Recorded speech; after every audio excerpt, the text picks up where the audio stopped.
Oremos así. Padre, nos ponemos en tus manos para entender lo que tu palabra dice, para entenderte a ti, Dios, comprender tus pensamientos. Que tu palabra venga a nuestra tierra como una tierra fértil, donde tu semilla viva pueda caer profundamente para producir el fruto que tú deseas, Dios. Si hay afanes, los queremos confesar, quitar, y todo pensamiento altivo que se levanta contra tu conocimiento, queremos derribarlo para poderte conocer, Dios, para poder tener una confianza única y totalmente en ti, y una vida que te dé gloria, que te glorifique, en el precioso y poderoso nombre de Jesús. Amén y amén. Tomen asiento. Estamos, gracias a Dios, desde el primer domingo de enero, meditando, reflexionando en la grandeza de Dios, el Dios grande que tenemos. Y vimos una división muy sencilla. Dios es más grande que nuestras circunstancias, Isaías 40. Dios es más grande que nuestros temores, Isaías 41 al 44. Y Dios es más grande que nuestros enemigos, Isaías 45 al capítulo 48. Estaremos estos 9 domingos, desde el primer domingo de enero hasta el último domingo de febrero, viendo estos capítulos de Isaías, y por eso estamos promoviendo que en la semana leamos el capítulo.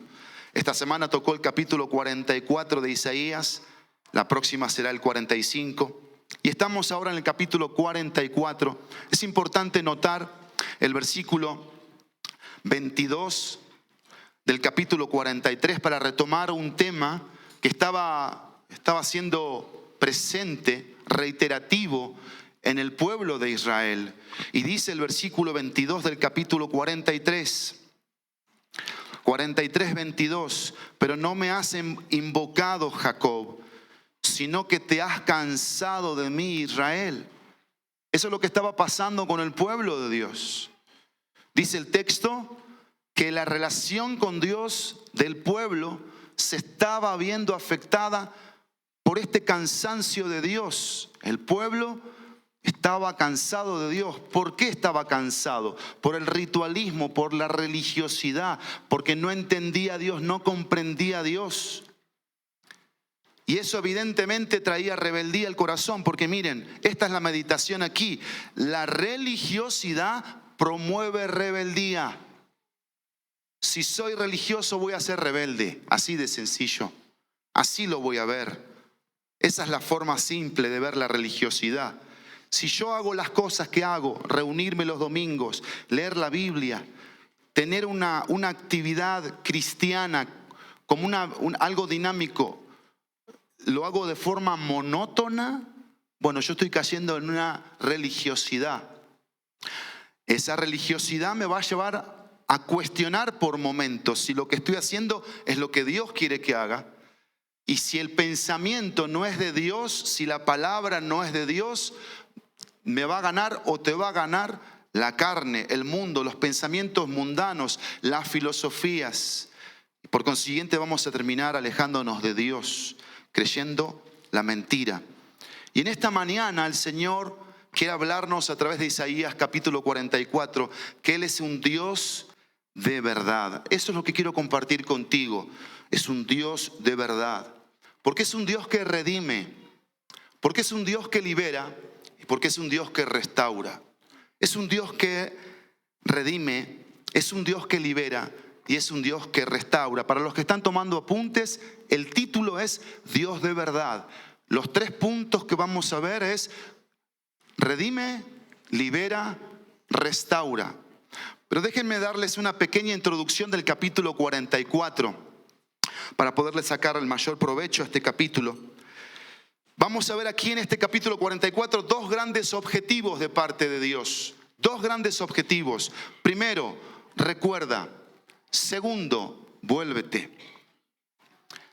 Lo segundo que vamos a ver en este capítulo es que la historia de Israel no se trata de Israel, se trata de Dios. Lo tercero es, Dios va a descubrir la naturaleza del corazón de su pueblo. Dios la descubre, Dios le hace ver lo que hay dentro de su pueblo. Algo interesantísimo en este capítulo es que se va a intercalar una atmósfera de ira con misericordia. Dentro de la ira de Dios se va a manifestar la misericordia de Dios. Y eso yo lo baso en un texto de Hebreos capítulo 8, versículo 12, donde dice: pues tendré misericordia de tus iniquidades y nunca más me acordaré de tus pecados. Hebreos 8, 12. Otra de las cosas que vamos a ver es que Dios habla de su poder, el poder de Dios, en contraste con la impotencia de los ídolos. Por un lado, Dios redime, Dios libera, Dios restaura. Los ídolos no pueden redimir, los ídolos no pueden libertar, los ídolos no pueden restaurar. Y eso se ve en este capítulo, hay un contraste muy notable. No sé si lo viste en la lectura bíblica. Lo otro es que Dios crea al hombre de una manera asombrosa para redimirlo. Que Él nos crea en el vientre de nuestras mamás. Por eso el Salmo 139, si me quieren acompañar, Salmo 139, versículo 13 al versículo 16, dice así. Salmo 139, versículo 13. Porque tú formaste mis entrañas, me hiciste en el seno de mi madre. Te daré gracias, porque asombrosa y maravillosamente he sido hecho. Maravillosas son tus obras, y mi alma lo sabe muy bien. No estaba oculto de ti mi cuerpo, cuando en secreto fui formado y entretejido en las profundidades de la tierra. Tus ojos vieron mi embrión, y en tu libro se escribieron todos los días que me fueron dados, cuando no existía ni uno de ellos. Dios nos crea con un propósito. Y lo interesante aquí, cuando Dios crea, hablando del creador, es Dios el que le da la personalidad a lo que crea. Dios nos da una personalidad, pero no solamente Dios nos da una personalidad, todos aquí somos completamente diferentes, sino que también Dios desde el vientre nos da un valor. Dios es el que pone el valor a la vida, no nosotros, no lo que portamos, no lo que hacemos. Dios es el que le da el verdadero valor a la vida antes de nacer.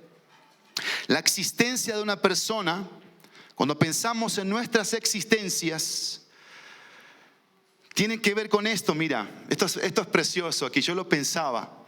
Tiene que ver con que somos reales para Dios. ¿Qué significa esto? Que mi existencia es real para Dios.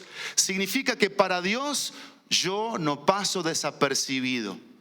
A mí me ha pasado, yo sé que a ti también, que de repente pasa una persona y no te saluda. Y tú dices, ¿qué soy yo acá, un muñeco?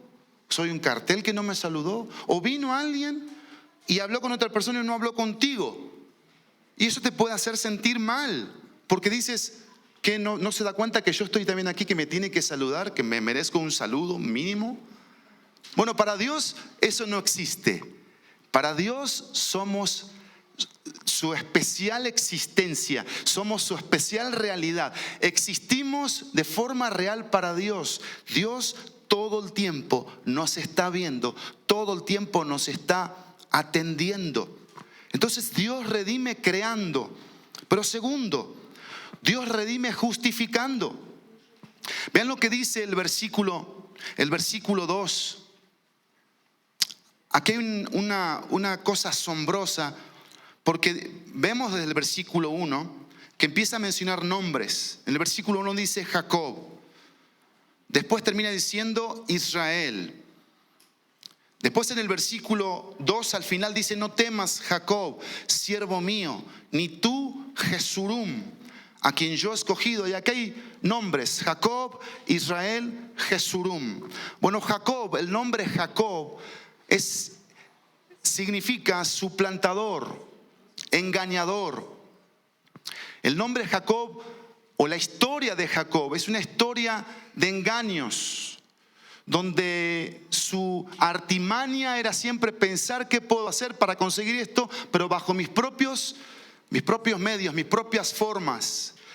En Génesis capítulo 32 tenemos una historia interesantísima, solamente te menciono. Jacob está yendo a encontrarse con Esaú, su hermano, a quien le tenía mucho miedo, le causaba una profunda ansiedad. Esaú a Jacob, y Jacob piensa en artimañas: voy a pensar en ofrendas, voy a mandar a mis siervos para empezar a suavizar la cosa con mi hermano Esaú. Y Dios le da una gran lección en Génesis 32. Hay un campamento llamado Mahanaim, donde para ahí Jacob, porque Dios tenía un propósito con Jacob, no por Jacob, sino por Dios.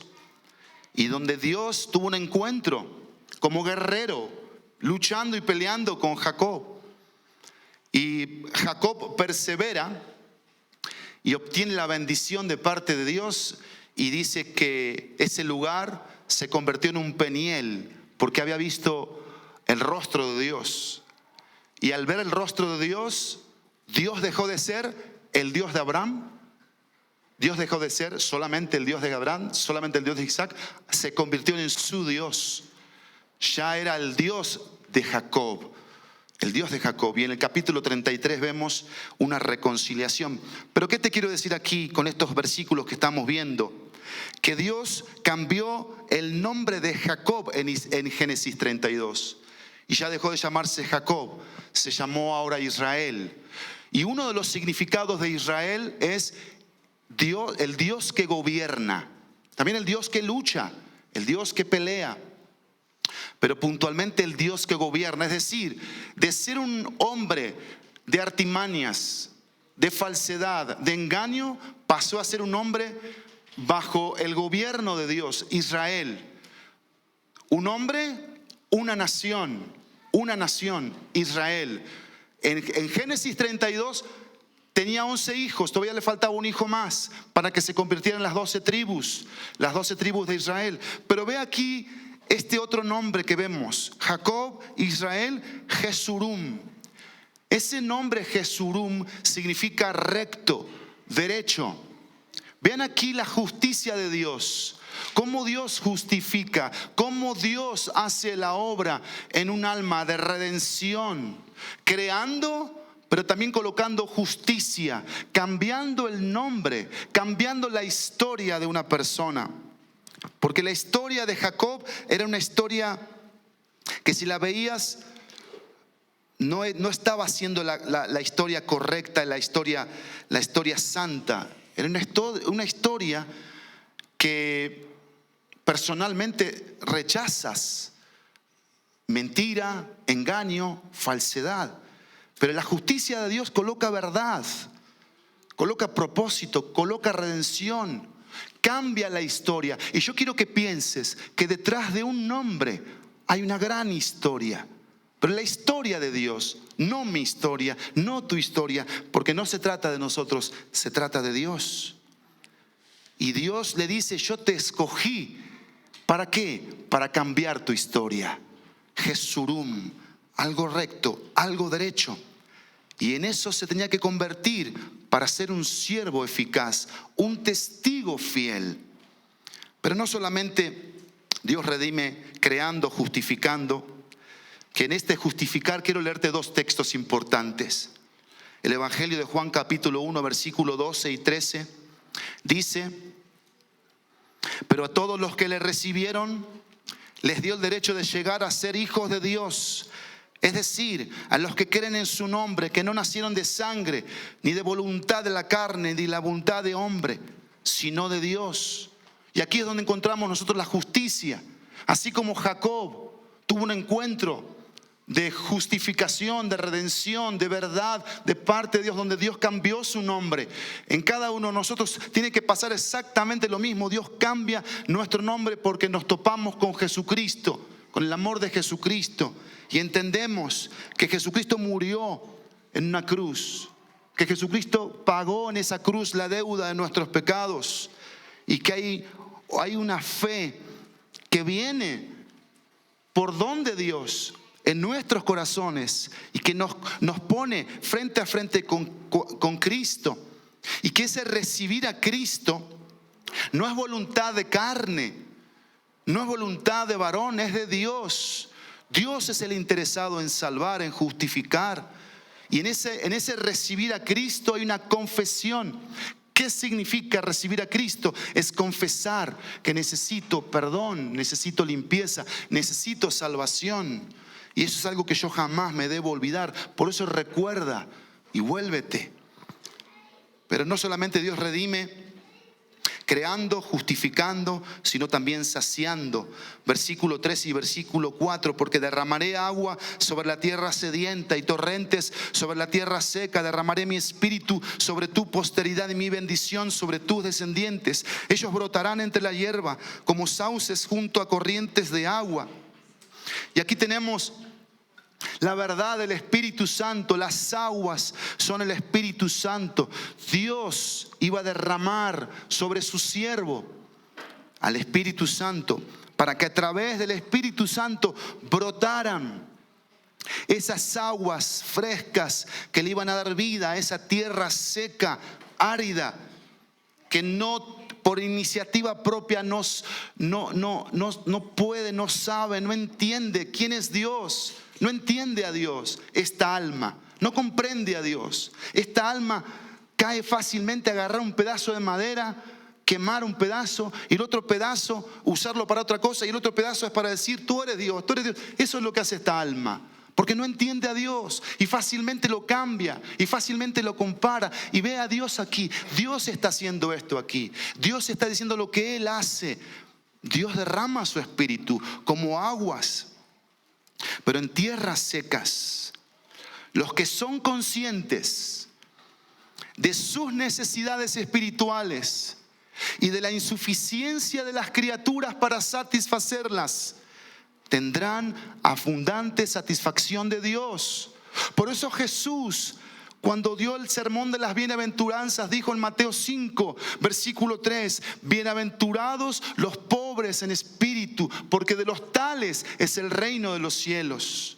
Y siempre Jesús va a ver si en mi corazón hay una actitud de insuficiencia espiritual, donde yo reconozco que le necesito a Él 24 horas, cada minuto, cada día, en los problemas, en las victorias, en las derrotas. Y cuando caigo en una derrota, yo me pregunto en esa insuficiencia, ¿dónde dejé de confiar en ti? Por eso caí, por eso fracasé, por eso volví a pecar, porque dejé de confiar en ti y puse mi confianza en algún ídolo que estaba ahí cercano.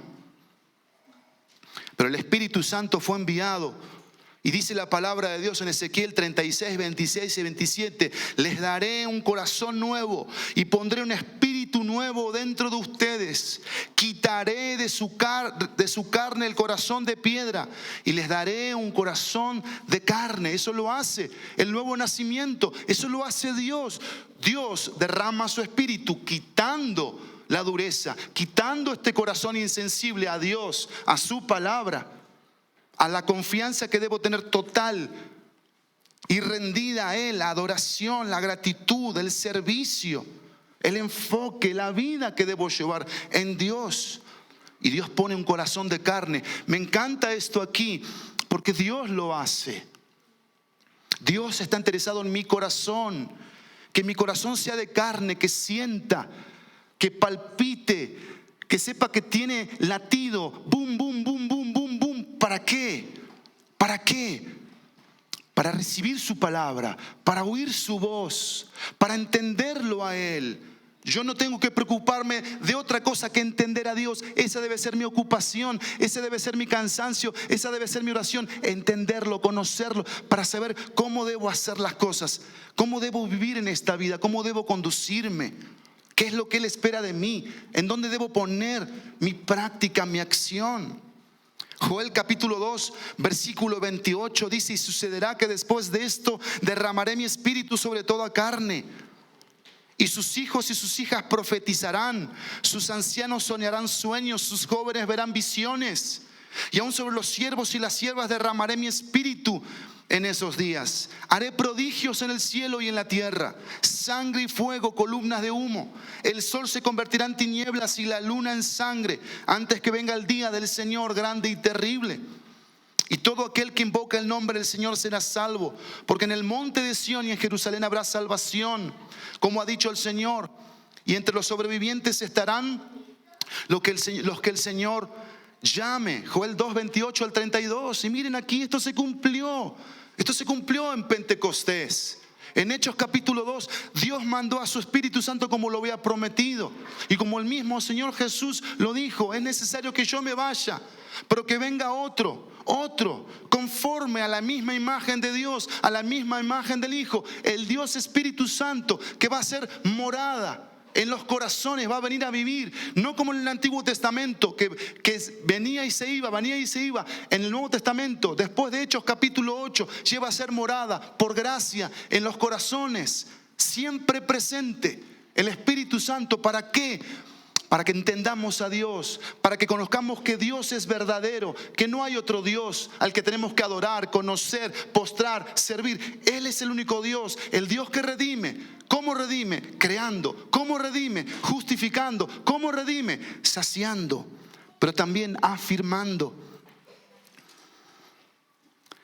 La palabra de Dios dice en el versículo 6 al versículo 8, así dice el Señor, el Rey de Israel, esto en Isaías 44. Y su Redentor, el Señor de los ejércitos, yo soy el primero y yo soy el último. Y fuera de mí no hay Dios. ¿Y quién como yo que lo proclame y lo declare? Sí, que en orden lo relate ante mí. Es decir, está diciéndole a los ídolos que vengan delante de él y relaten cosas. Desde que establecí la antigua nación, la nación de Israel, que les anuncien las cosas venideras y lo que va a acontecer. Porque Dios aquí estaba anunciando cosas que van a suceder 100 años adelante. Y Dios estaba diciendo, ¿eso lo pueden hacer los ídolos? ¿Los ídolos pueden decirte lo que va a pasar mañana? ¿O en una semana o en un mes? Todo lo que Dios ha dicho se ha cumplido. Y tenemos que temblar ante eso, ante este Dios. Versículo 8, no tiemblen ni teman. ¿Por qué temblaban y temían? Porque se esforzaban en entender a sus ídolos. Porque sus energías, por eso estaban cansados. Y en el capítulo 40 les dice que Él es el que da fuerza al cansado. ¿Pero por qué se cansaban? Porque sus fuerzas estaban colocadas en otros lugares menos en Dios. Y aquí dice, no tengan miedo, no tiemblen. No se los he hecho ir y lo he anunciado desde hace tiempo. Ustedes son mis testigos, dice. Y de aquí se toman los testigos de Jehová, por cierto. Pero lo que no saben los testigos de Jehová, que aquí está hablando de Jesucristo, el Mesías, el que estaba siendo prometido, el que iba a venir, el que iba a nacer de la Virgen María, el que iba a hacer muchos milagros, el que iba a ir a la cruz, el que iba a resucitar, el Mesías, Dios, la deidad en un hombre llamado Jesucristo. Somos testigos de Jesucristo, testigos de Jesucristo. Proclamamos la deidad de que Jesucristo es Dios. Ustedes son mis testigos. Para eso Él los estaba escogiendo. ¿Hay otro Dios fuera de mí? ¿O hay otra roca? ¿Y qué dice su iglesia? No hay. ¿Qué contesta Dios? No conozco ninguna. Y Dios aquí estaba afirmando. Porque mira, aquí Dios está diciendo lo siguiente. Dios es autoexistente. Dios existe por sí mismo. A Dios nadie lo ha creado. Dios es autosuficiente. Él sustenta todas las cosas. Dios no necesita que le demos nada. Este tiempo que le estamos dando a Dios, no nos vayamos a creer algún día que nosotros estamos siendo dignos por darle tiempo a Dios, en alimentarnos como su pueblo, en adorarle, en recordar la cena del Señor. Jamás lo vayamos a pensar o a sentir, porque va a ser uno de los peores pecados que cometamos. Pensar que a Dios le podemos dar tiempo cuando Él nos da gracia en vivir cada día 24 horas, semanas, meses, años. Y Dios aquí está diciendo que Él es autosuficiente, autoexistente. Él sustenta, Él existe. Dios es omnipresente. Dios está en todos lados, en todo tiempo. Dios es omnisciente. Dios todo lo sabe. Dios conoce tus pensamientos. Dios sabe lo que estás pensando ahora mismo. Si tienes ganas de ir a comerte una hamburguesa, Dios está pensando sin esto. Dios sabe que si estás pensando algún partido que viene en media o una hora, que por cierto, no, mejor no lo voy a decir. Dios es omnipresente, omnisciente. Dios es... Esto me encantó a mí, mira, esto me encantó. Es el Dios de incontestable soberanía. ¿Lo entendiste? Incontestable soberanía. La soberanía de Dios no debe ser cuestionada. Pero también es un Dios de irresistible poder. Es el Dios eterno. Antes de todo tiempo y después de todo tiempo. Desde siempre y para siempre. Así que la conclusión aquí es la siguiente. Quienes toman a Dios como su rey, lo tendrán como redentor. Porque eso es lo que infunde un rey así. Un rey al que tú necesitas tener como el que redime, como el que rescata de esta forma equivocada de pensar. Por eso las palabras de Santiago capítulo 4 son tan aplicables para cerrar este primer punto. Santiago 4, versículo 14 al versículo 16. Dice Santiago 4, yo lo estoy leyendo en la NTV, estos versículos extras. Dice así: sin embargo, ustedes no saben cómo será su vida mañana. Solo son un vapor que aparece por un poco de tiempo y luego se desvanece. Más bien, debieran decir: si el Señor quiere, viviremos y haremos esto o aquello. Pero ahora se jactan en su arrogancia. Toda jactancia semejante es mala. Porque cuando el Señor redime creando, redime justificando, ¿sí? Redime saciando, redime afirmando, para que nuestra declaración sea: sí, Señor, sí, Señor, sí, Señor. Todo va a ser sí en ti, por ti, para ti. Mis planes van a ser tuyos. Pero en segundo lugar, ¿por qué es Dios de verdad? Porque es un Dios que redime, pero también porque es un Dios que libera. Y aquí tenemos el pasaje del versículo 9 al versículo 20 de los ídolos, donde se ve aquí claramente como una sátira, donde Dios está así, aquí, riéndose internamente, cómo estos hombres pensaban, sentían y actuaban. Yo quiero leerte un pasaje para que entendamos el problema de poner el corazón, la confianza en la idolatría, en los ídolos. Vean lo que dice, por favor, el Salmo capítulo 115, versículo 4 al versículo 8. ¿Qué dice? Versículo 4 al versículo 8, igual en la NTV: los ídolos de ellos son plata y oro, obra de manos de hombre. Tienen boca y no hablan, tienen ojos y no ven, tienen oídos y no oyen, tienen nariz y no huelen, tienen manos y no tocan, tienen pies y no caminan, no emiten sonido alguno con su garganta. Se volverán como ellos los que los hacen y todos los que en ellos confían. Y ve este contraste, por favor. Ya leímos Isaías 44, 9 al 20, ya lo leímos. Pero ve este contraste. Vayamos a Isaías capítulo 40, versículo 28 al versículo 31. Leíamos que los ídolos tienen boca, no hablan, tienen oídos, no oyen, tienen pies, no andan, tienen garganta, no hablan. Y dice que semejantes a ellos son los que los hacen.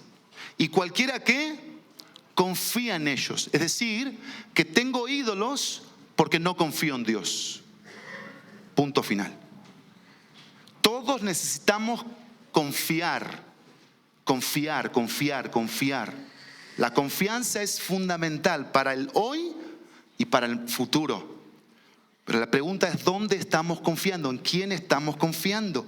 Vean lo que dice Isaías.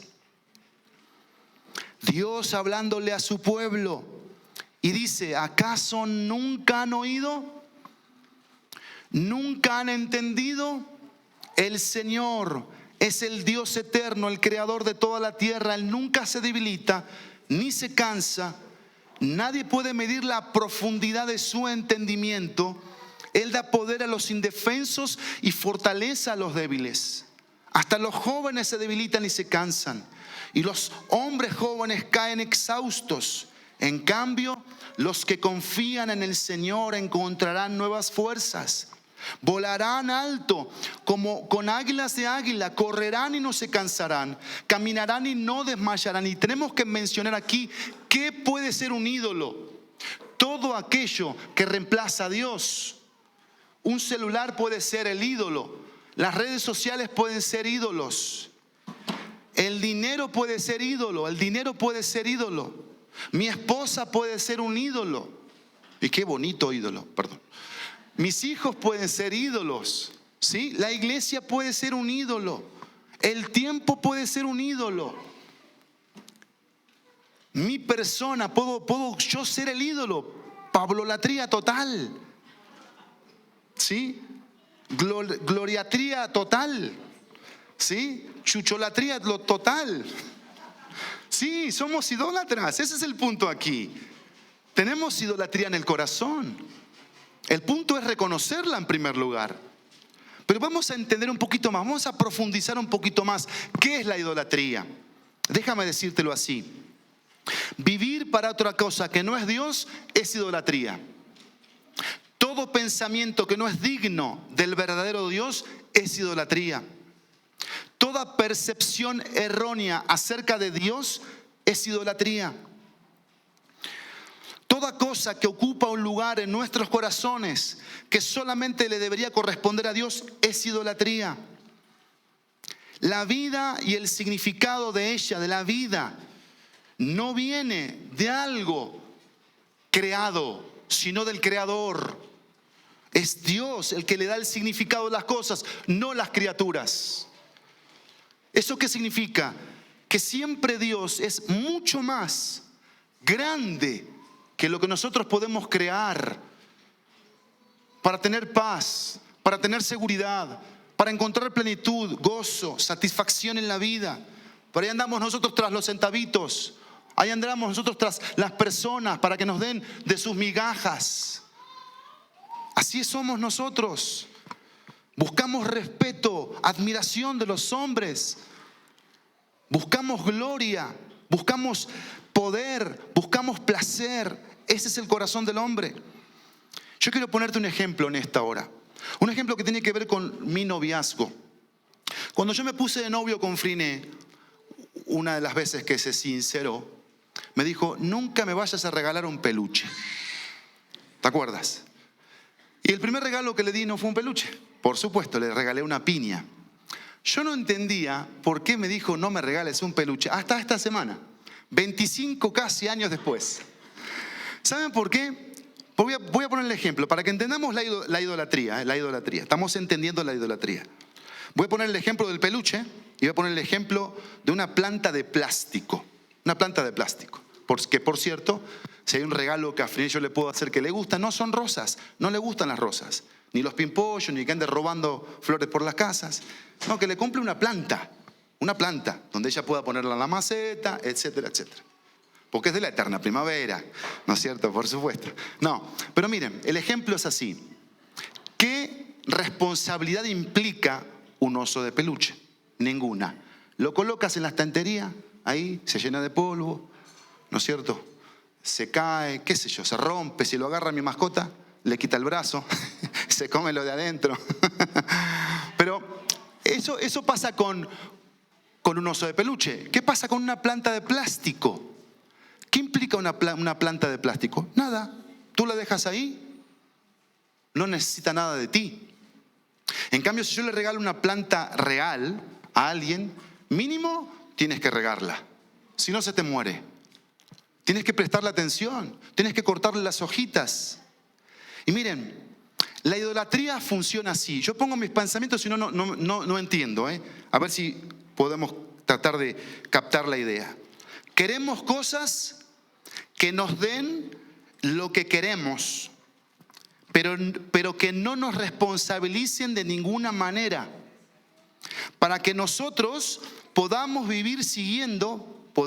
seguir viviendo, nuestras vidas como queremos vivirlas. Esa es la esencia de la rebeldía y del pecado contra Dios.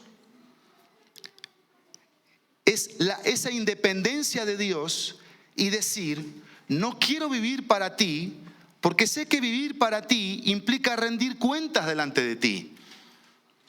Mejor voy a vivir para otras cosas. Por ejemplo, voy a vivir para lo que siento. Y un hombre dice, si yo siento ser mujer, bueno, voy a vivir para lo que siento. Y una mujer dice, si yo siento ser hombre, voy a vivir para lo que siento. Porque así es el corazón del hombre. Vive para lo que siente, cambiando lo natural por lo que no es natural. Y ese es el corazón. Miren ustedes la profundidad de la idolatría, que vivimos por lo que sentimos. Es vivir para los deseos de mi corazón. Porque miren, seamos honestos. Yo no quiero a nadie, o no quiero que nadie me diga lo que tengo que hacer. ¿Cuántos dicen amén a esto? Seamos sinceros. No queremos que nadie nos diga qué tenemos que hacer o cómo tenemos que vivir. Eso no nos gusta a nosotros. ¿Por qué? Porque el problema de la idolatría es el siguiente. La idolatría solo es autoadoración. Esa para mí es una de las causas de raíces de por qué soy idólatra. Al final del día nos estamos adorando a nosotros mismos. Por eso el profeta les decía de parte de Dios, a ustedes no les importa lo que es cierto, sino lo que les conviene. Porque Dios hablaba con verdad, Dios era claro con su pueblo.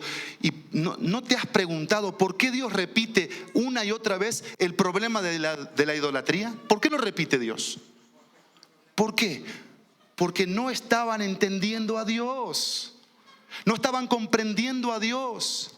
Y sus corazones seguían poniendo confianza en hombres, en cosas, dejando a Dios a un lado. Ese es un problema.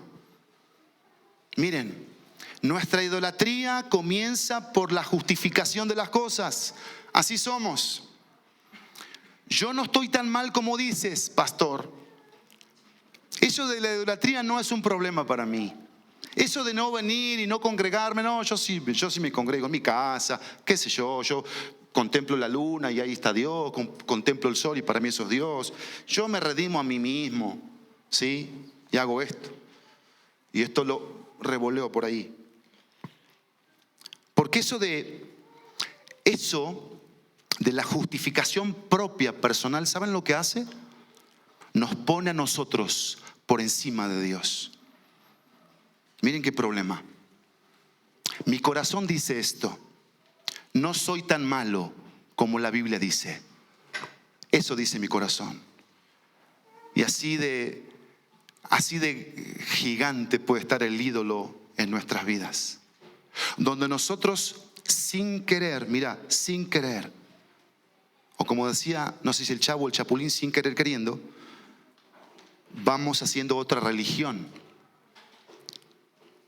con nuestros pensamientos, con nuestras palabras, y vamos diciendo cosas por ahí, y vamos sintiendo y pensando cosas que no son Dios, no son lo que su palabra dice. Pero esto es asombroso aquí, porque Dios les habló esto para liberarlos. Dios les habló esto en Isaías 44, 9 al 20, para decir: este ídolo que tú has creado con tus propias manos, que eres criatura, creado por mí, no te libera, no te cura, no te calma, no te da paz, te tiene angustiado todo el día, te tiene con miedo. Este ídolo al que tú te estás postrando, llamado trabajo, dinero, placer, redes sociales, lo que sea, lo único que hace es avergonzarte y avergonzarte y avergonzarte. Y esto es hermoso aquí de parte de Dios, porque Dios viene para liberar siempre. Confronta, claro que sí, confronta mis filosofías y creencias erróneas. Y termino el pasaje de hoy. Dios es un Dios de verdad porque redime. Dios es un Dios de verdad porque libera. Dios es un Dios de verdad porque restaura. Y esto es precioso en los últimos versículos que leímos de Isaías 44, 21 al 28. Dos palabras. Versículo 21. Recuerda estas cosas, Jacob, y tú, Israel, porque eres mi siervo. Ve cómo termina el pasaje, cómo comenzamos. Dios dando un contraste nuevamente, un contraste del verdadero Dios. Recuerda estas cosas, Jacob. De vuelta a Jacob. Le recuerda su nombre pasado. Después le dice, y tú, Israel. ¿Y qué le dice? La razón. ¿Por qué te estoy diciendo esto, Israel? ¿Por qué? Porque eres mi siervo. Yo te he formado. Siervo mío eres. Israel, no me olvidaré de ti. Y esto es fascinante aquí. Porque Dios le está diciendo, mira, yo no me olvido de lo que tú te olvidas. Pero quiero que sepas esto, dice Dios, yo te lo voy a estar recordando. Siervo mío eres tú.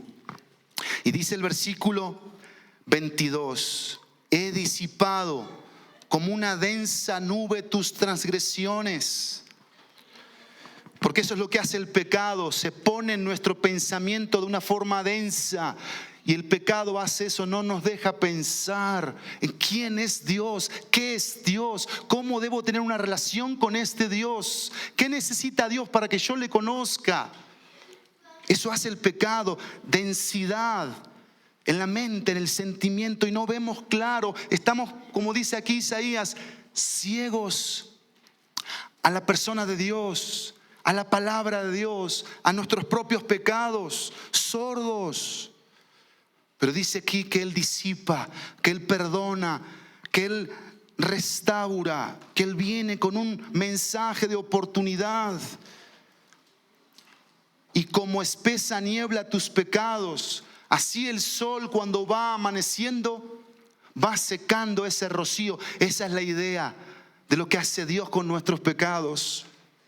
Dios los quita, Dios los aleja con una nube, con su viento, con su verdad. Y dice el texto 22, porque este es el propósito del perdón. Si no, no entendimos el perdón.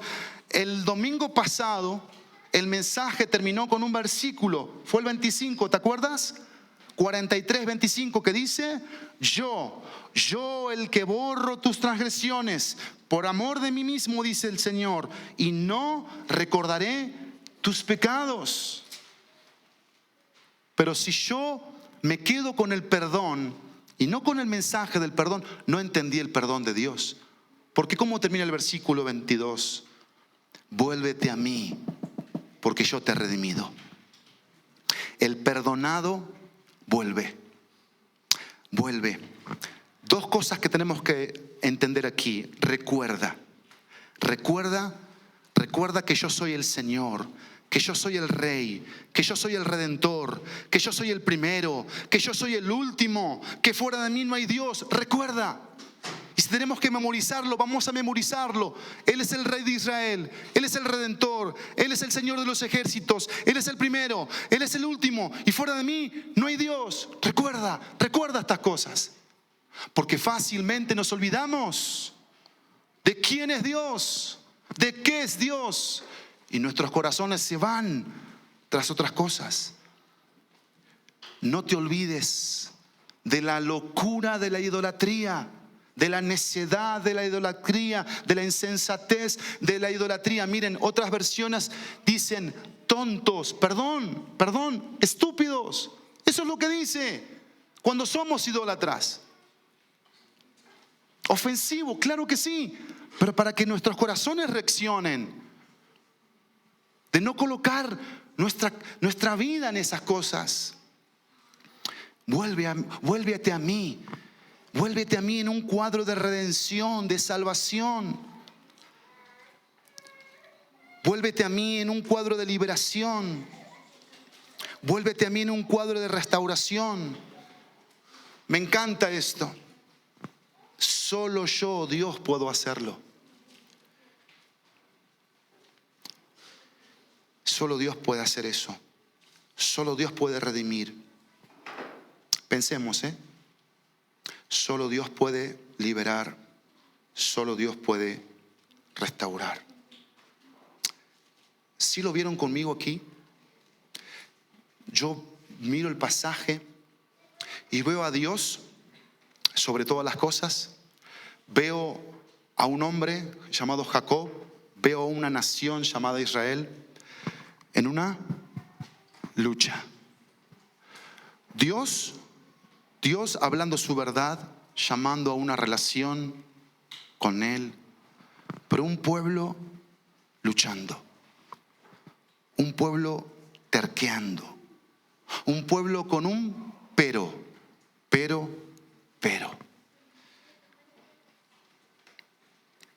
Por eso yo voy a descansar aquí.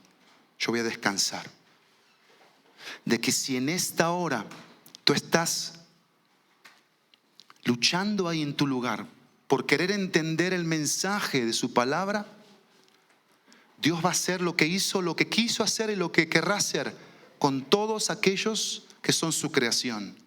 Redimirlos, liberarlos y restaurarlos. ¿Y qué decimos nosotros? Bienvenido sea eso. Y miren, yo me hago esta pregunta para terminar. Porque Dios restaura su creación. Ahí lo vemos en Romanos 8, que la creación gemía, pero Dios la va a restaurar. Y de todas a todas se ve el poder restaurador de Dios. Y esto produce motivos. Yo me hice esta pregunta. Este mensaje, ¿qué está revelando de mí? No de Jacob, ya lo dejamos atrás. No de Israel. ¿Qué está revelando de mí? Porque el mensaje de Dios está diseñado para confrontarnos a nosotros, sus hijos, su pueblo. Así que nuestra oración es que la palabra de Dios tenga efecto en nuestros corazones. 4 efectos debe tener la palabra de Dios. 4 efectos prácticos. Primero, arrepentimiento. Es el primer efecto de la palabra de Dios. Porque Dios cambia el corazón del siervo. Dios hace eso en los corazones de sus siervos. Y como le decía ayer a una jovencita de 15 años, Dios todo el tiempo quiere cambiarme. Todo el tiempo. Ya no es mi esposa. Ya no es la que ustedes saben que a veces menciono. Es Dios. Dios me quiere cambiar. Eso es precioso. Eso es hermoso en el Dios que tenemos. Porque Él es alfarero. Y yo necesito que Él me rompa, mira. Que me rompa. Que me quebrante. Que no me deje igual.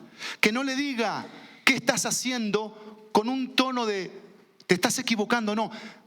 ¿Qué estás haciendo? Porque quiero entenderte. Quiero saber qué estás haciendo. Eso sí. Pero necesitamos que nos quiebre, que nos rompa. Y el arrepentimiento lo va a hacer. Ahí comienza. Dios cambia al siervo. Segundo efecto, adoración. Adoración. Dios produce adoración. Pero Dios en la adoración debe ser reconocido. Dios debe ser recordado. Dios debe ser tributado. Un corazón que sabe adorar no se olvida.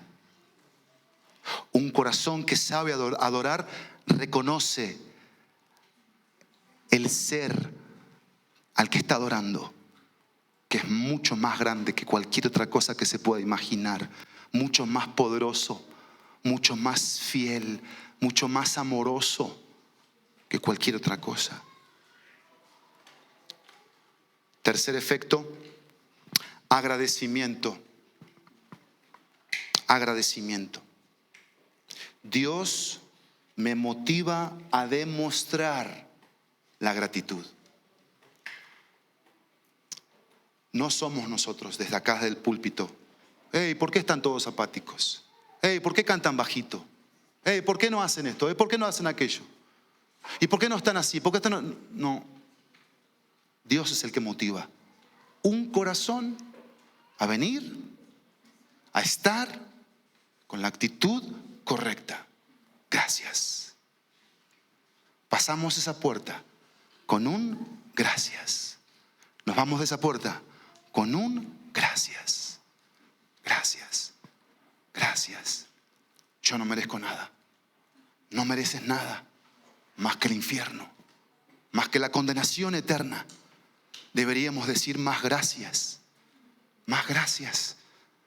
que necesito, que dame. Gracias. Pero ¿sabes qué me dejó este pasaje? Que Dios motiva un corazón a ser agradecido. Dios. Pero en último lugar, y te lo quiero dejar de tarea, arrepentimiento, Dios cambia al siervo. Adoración, Dios es reconocido, recordado y tributado. Agradecimiento, Dios me motiva a demostrarle la gratitud. Pero en último lugar, atención. Dios busca una relación verdadera. ¿Cuántos dicen amén? Una relación verdadera, porque Él es el Dios verdadero. Él es el Dios verdadero. Y no caímos en una religión. No caímos en un invento más del hombre. No. Sabemos por qué estamos acá. Sabemos de dónde venimos, dónde estamos y hacia dónde vamos.